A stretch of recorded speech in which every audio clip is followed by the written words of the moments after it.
Well, joining us today, County Judge Curtis Parrish, thank you for being here. Yeah, thank you. And you've been on TV all week long, all last week too, talking about this issue, game rooms, but we haven't heard from you yet. So maybe we start with what needs to happen, because tabling twice in a row, that's not the full story.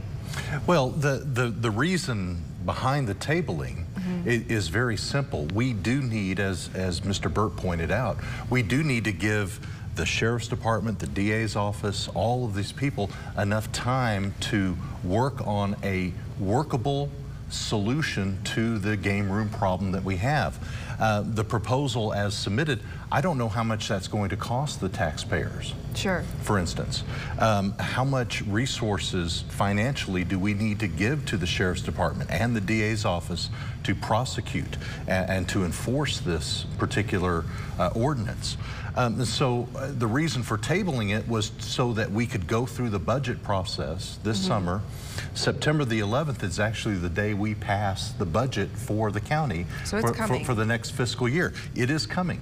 And so what we do know now is we've got the Sheriff's Department, we've got the DA's office, and we've got other folks that are now looking into this. What is the best solution for Lubbock County?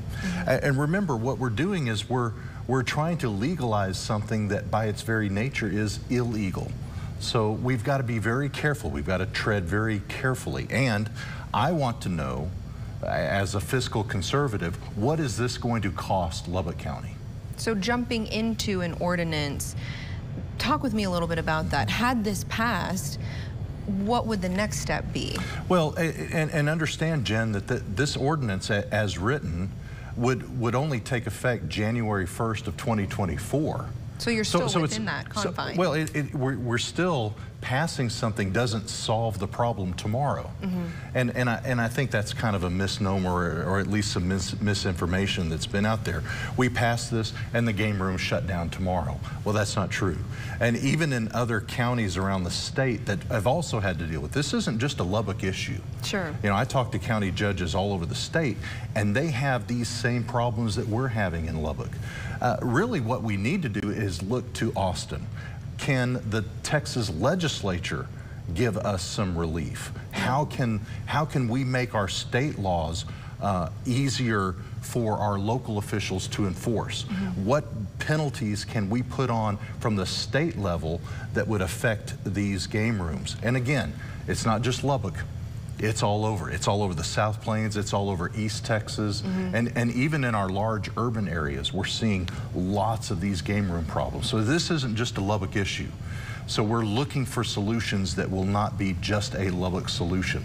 But in the meantime, we need to get a handle on what's going on in Lubbock. Sure. And I need to know how much this is going to cost us to do. Which, once you know, can be put into a budget. Absolutely.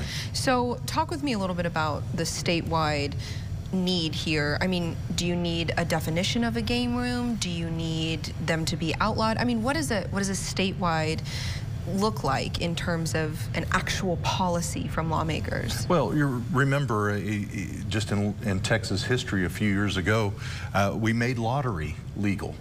We made bingo for charity legal. They could make game rooms legal. And then maybe we wouldn't see the issues and problems we have. And then we could do regulations, and then we could do these things. But as long as this is an illegal operation, it's hard for us as a county to come in and to make legal what is already illegal.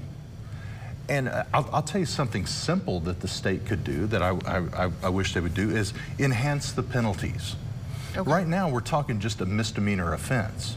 And that's a real difficult thing for our Sheriff's Department and our DA's office with limited resources to go out and spend all those resources scaring down misdemeanors when we've got some very serious felonies that our people are investigating and arresting and prosecuting.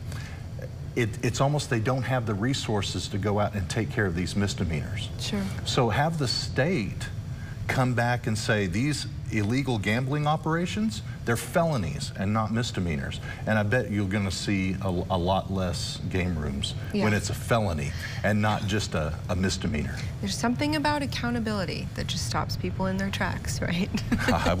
It stops me in my tracks, that's for sure. Absolutely. Well, thank you so much for being here today. Thanks. Well, coming